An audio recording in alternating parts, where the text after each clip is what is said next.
sebagai wahana pembelajaran untuk bekal, ya kita lanjutkan, untuk bekal kehidupan kita di dunia dan akhirat. Itu modal utama kita percaya. Bapak-bapak dan ibu-ibu kalian tidak mungkin dia tanam tembakau kalau mereka tidak percaya bahwa tembakau itu akan punya hasil yang baik, akan mengubah perekonomiannya. Jadi modal pertama kita adalah percaya. Jadi tadi ketua OSISnya kenapa tampil gagah perkasa? Ya bukan gagah perkasa, dengan gagah di depan itu karena apa? Karena pede, percaya diri. Tapi kalau pede itu dibuat awalan dan akhiran menjadi kepedean, itu konotasinya negatif. Wah itu kepedean itu. Dia paksa-paksa diri, percaya diri, ya akhirnya menjadi kepedean. Nah kalau orang kepedean itu bisa SKSD. Tahu SKSD? Sok kenal, sok dekat. Nah kan ini zaman sekarang, zaman now ini banyak singkatan ya. Orang kalau lagi pendekatan dibilang PDKT. Nah ini pertama. Pertama itu modalnya adalah apa? Pribadi yang unggul modal pertamanya adalah, nah lupa. Oh kepedean adalah iman. Oh itu maksud saya, itu saya mau jawab iman. Ada kebetulan bapak gurunya di sini, Pak Iman. Ya alhamdulillah berada di tengah-tengah kalian. Itu seharusnya kalian ingat. Setelah kita beriman, wa kullu mu'minin halikun. Orang yang percaya itu semua akan tergilas juga, ya, akan tergeret. Illa aliman, kecuali mereka yang berilmu. Setelah dia beriman, kemudian mereka harus menuntut ilmu. Tidak cukup hanya dengan percaya bahwa masa depan ada di tangan kalian, tapi kalian tidak mau belajar, tidak mau menuntut ilmu. Belajar itu pada tempat-tempat yang memang bisa memproses kita menjadi pribadi yang unggul. Salah satunya adalah SMP Negeri 2 Jeruwaru, tempat kalian dibina pada saat ini. Tapi percuma bapak ibu guru kalian memberikan kalian pembelajaran, mengajak kalian untuk berproses, tapi kalian sendiri tidak punya kemauan yang kuat, maka semua yang akan kita lalui akan sia-sia. Jadi yang kedua adalah ilmu. Kemudian wa kullu alimin halikun. Orang-orang berilmu itu juga akan tergilas. Illa amilan, kecuali mereka yang mau beramal. Ilmu yang mereka punya mereka praktekkan. Pelajaran yang mereka telah dapatkan mereka amalkan dalam kehidupan sehari-hari sehingga meresap ke dalam jiwanya. Setelah meresap ke dalam jiwanya, dia beramal terus berbuat, tetapi itu pun tidak hanya sampai di situ. Wa kullu amilin halikun. Setiap mereka yang berbuat itu juga akan tergilas, illa mukhlisan, kecuali mereka yang berbuat dengan keikhlasan tanpa pamrih. Jangan berbuat di tengah masyarakat itu hanya karena charper. Apa charper? Caper ya. Ya, charper sama charper kan tidak beda, bedanya hanya huruf, tapi sama-sama kepanjangannya cari perhatian. Kalau cuper, curi perhatian, biasanya yang balik-balik bebek suka cuper. Cari perhatian, cari muka itu adalah perilaku orang-orang yang riak. Riak itu tidak boleh, dalam agama kita itu adalah kemusyrikan. Maka setelah kalian berbekal iman, berbekal ilmu, kemudian berbekal amal soleh, kemudian kalian punya keikhlasan, maka insya Allah kalian akan punya akhlak yang mulia. Kalau kita punya akhlak yang mulia, insya Allah di tengah masyarakat kita pasti menjadi pribadi yang unggul. Kenapa? Karena kita dihargai, kita dihormati, kita dikasihi, kita disayangi oleh orang-orang di sekeliling kita. Itulah pribadi baginda Rasul sallallahu alaihi wasallam. Beliau adalah orang yang sangat mencintai dan sangat dicintai oleh para sahabatnya.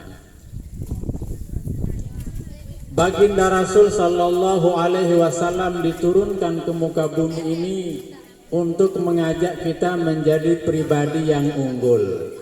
Ya. Beliau mengajak kita menjadi orang beriman. Setelah itu beliau mengajarkan kita ilmu pengetahuan. Dengan beberapa hadis beliau mengatakan utlubul ilma walau bisin, tuntutlah ilmu itu sekalipun di negeri Cina. Sekarang kita tidak perlu menuntut ilmu ke Cina karena di Batu Nampar sudah ada lembaga pendidikan, sudah banyak orang-orang cerdas, sudah banyak orang-orang berilmu. Talabul ilmi faridatun ala kulli muslimin wa muslimah. Menuntut ilmu itu kewajiban atas tiap-tiap muslim. Kalau kita sudah menyatakan diri menjadi orang muslim, maka wajib kita menuntut ilmu, ya. Jadi kalau kita bermalas-malasan berarti kita berdosa. Karena menuntut ilmu itu fardu ain, maka ketika kita tidak menuntut ilmu, maka kita berdosa karena kita tidak melakukan kewajiban. Ad-dinu al-aqlu la dina liman la aqla lahu, kata Rasulullah. Agama itu adalah akal. Tidak termasuk beragama orang yang tidak memfungsikan akal sehatnya. Berarti akal sehat adalah potensi kecerdasan kita. Oleh karena itu, sel-sel otak kita, kata seorang ilmuwan ya, yang terdiri dari sekian miliar, itu sel otak orang Indonesia itu hanya berfungsi paling banyak 15%. Nah kalau itu kita fungsikan, maka kita akan menjadi orang yang sangat cerdas. Tetapi kita malas berpikir. Ketika mentok, maka kita tinggalkan apa yang kita pikirkan.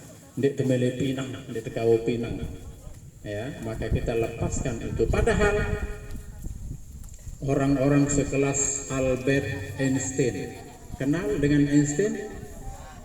Tahu Einstein? Tidak tahu Einstein. Belajar IPA? Belajar. Kenapa kita bisa ngomong pakai pengeras suara seperti ini? Kira-kira apa yang ada di sini? Ada listrik. Siapa penemu listrik? Albert Einstein, baru saya sebut. Itulah yang menemukan listrik. Kenapa dia bisa? Karena dia berpikir, dia meneliti. Allah tidak akan memberikan kita ilmu pengetahuan kalau kita tidak punya kemauan untuk belajar. Innallaha la yughayyiru ma biqaumin hatta yughayyiru ma bi anfusihim. Allah tidak akan mengubah suatu komunitas kalau komunitas itu sendiri tidak akan mengubah dirinya sendiri. Nah ini yang terpenting. Oleh karena itu belajar itu harus berasal dari diri kita sendiri. Harus ada motivasi intrinsik kalau kata peneliti. Motivasi itu datang dari dalam diri kita sendiri, baru motivasi yang lain akan mendukungnya. Nah ini, seperti kata Bapak pengawas tadi, kalau tidak dari diri kalian sendiri dulu dia muncul, maka tidak mungkin kalian bisa terbentuk menjadi pribadi yang unggul. Terakhir, karena sudah panas ini. Di sini panas sekali, pantas ketua OSISnya tadi keringetan. Di samping mungkin ada sedikit leger-leger ya. Biasanya orang leger itu sekalipun berada di ruang ber-AC, dia pasti keringetan. Ini aneh. Ternyata keringat itu tidak hanya keluar hanya karena ruang yang panas, tetapi panasnya dari dalam. Kalau panas dari dalam pasti keringetan. Bayangkan orang yang sedang diinterogasi, ya karena sebuah kesalahannya, dipanggil ke ruangan, lalu di situ ruang ber-AC. Tetapi ternyata sekalipun ruang itu ber-AC dia pasti keringetan. Kenapa? Karena panasnya tuh di sini. Apa katanya penyanyi itu? Iya. Tuh, iya, ada di sini, di dalam. Oleh karena itu, supaya kita tetap merasa damai, maka tenangkan jiwa kita dulu dengan iman. Setelah kita beriman, kita akan berilmu. Setelah berilmu, kita akan beramal soleh. Setelah beramal soleh, kita akan ikhlas. Kemudian kita akan berakhlak yang mulia. Kita sekarang ini alhamdulillah sudah berada di jalan kebenaran karena mengikuti Rasulullah Sallallahu Alaihi. Tapi percuma juga orang berada di jalan kebenaran kalau dia tidak melalui jalan itu, dia tidak berjalan melalui jalan itu. Sama artinya dengan orang yang berada pada jalan keburukan, dia terus melalui jalan itu. Disinilah berlaku matematika Islami. Kalau saya tanya sekarang, plus kali plus hasilnya? Plus kali plus hasilnya?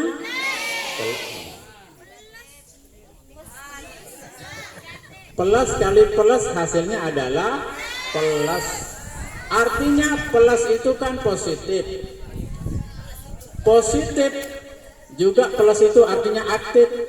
Kita berada pada jalur kebenaran, lalu kita aktif mengikutinya, maka hasilnya pasti plus alias kebenaran atau kebaikan.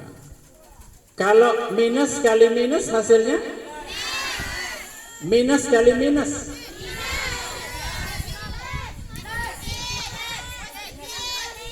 Minus kali minus hasilnya plus, ya positif.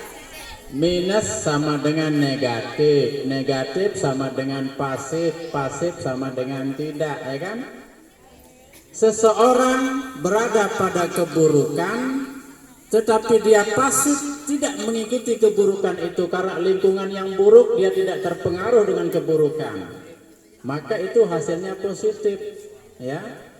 Dia tidak melakukan keburukan, maka minus kali minus adalah kebaikan. Tidak melakukan keburukan adalah sebuah kebaikan. Tidak melakukan kebaikan adalah sebuah keburukan. Ya enggak? Oleh karenanya minus kali plus hasilnya minus. Tidak melakukan kebaikan adalah sebuah keburukan. Melakukan keburukan itu kebaikan apa keburukan? Keburukan. Plus kali minus hasilnya minus. Inilah matematika dalam kehidupan kita. Jadi matematika itu kita perlu pelajari, bukan hanya sekedar teori di buku. Kita bukan hanya sekedar bermain angka, tetapi dalam kenyataan matematika itu ternyata berperan sangat besar dalam kehidupan kita sehari-hari. Itu tadi minus kali minus pasti plus.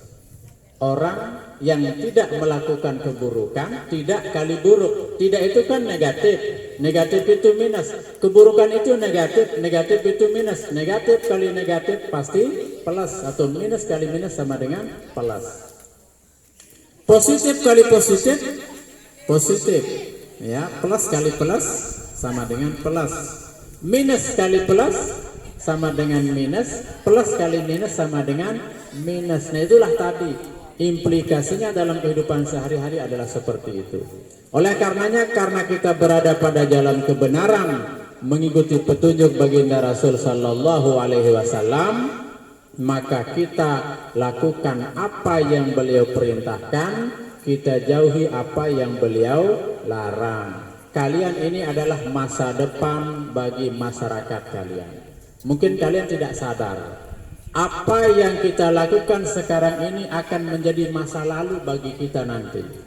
Kalau kalian tidak berbaik diri pada masa sekarang ini, pasti penyesalan sudah menunggu kalian di ujung jalan. Pasti kita akan menyesal karena kita akan menjadi tua, kita akan menjadi renta, ya. Bapak ibu kita, dia pasti sudah berada pada masa seperti kita.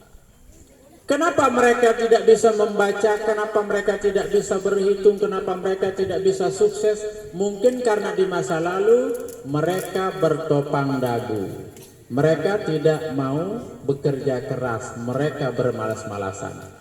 Kalau kalian sadar bahwa masa sekarang ini akan menjadi masa lalu bagi kalian 10, 20, 30 tahun yang akan datang, maka mulailah berbenah diri, ya. Paksakan diri untuk bisa, insya Allah kita akan terbiasa dengan kebaikan. Nah, saya kira ini saja yang penting saya sampaikan karena kalian merasa gerah, merasa kepanasan, di sini juga merasa sangat panas. Tapi insya Allah panas ini bermakna bagi kita karena ini adalah majelis ilmu pengetahuan dan majelis ilmu agama. Demikian yang dapat saya sampaikan.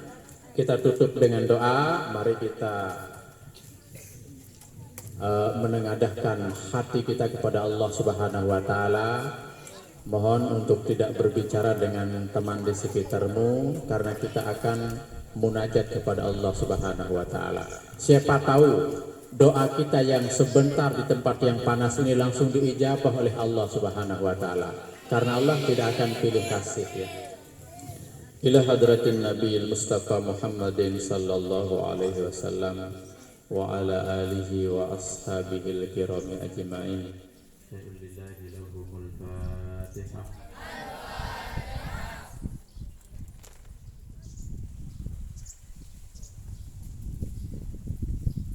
Untuk semua guru-guru kita yang telah memberikan kita ilmu pengetahuan, mudah-mudahan mereka senantiasa diberikan kesehatan oleh Allah Subhanahu wa taala, diterima amal dan pengabdiannya. Kemudian kepada kita ilmu itu diberikan keberkahan oleh Allah Subhanahu wa taala. Ala hadhihi niyyah wa likulli niyatin salihah. Al-Fatihah.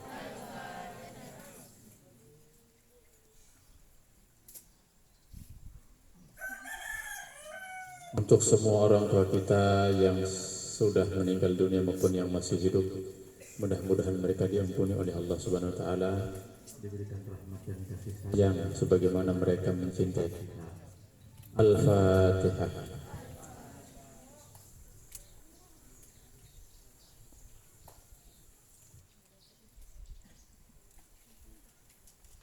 A'udzu minasy syaithanir rajim. Bismillahirrahmanirrahim.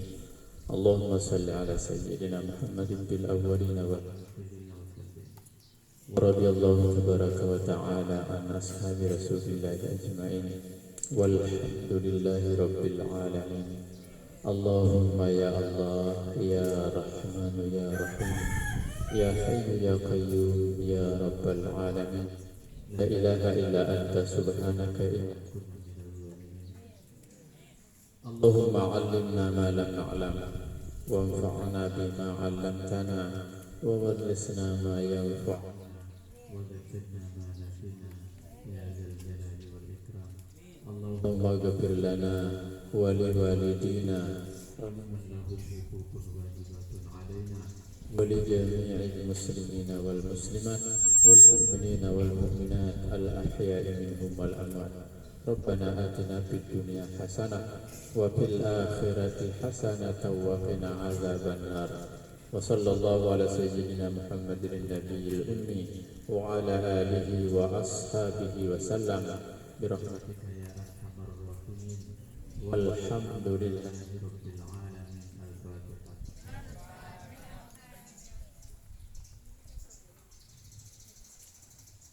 Demikian dan terima kasih, lebih kurang mohon maaf. Akhirul kalam, wabillahi taufiq wal hidayah. Wassalamualaikum warahmatullahi wabarakatuh.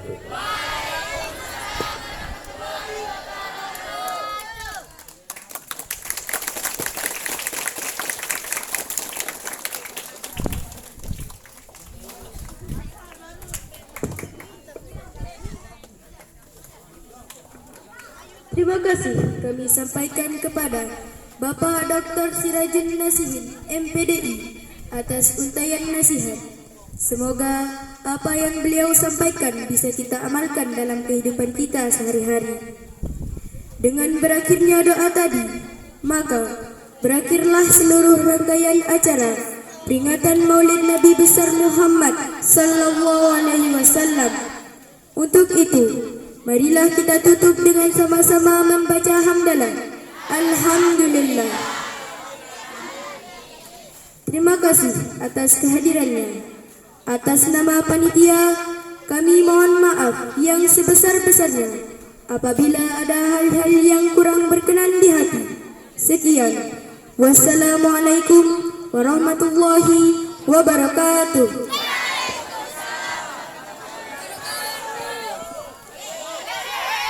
Baik anak-anakku sekalian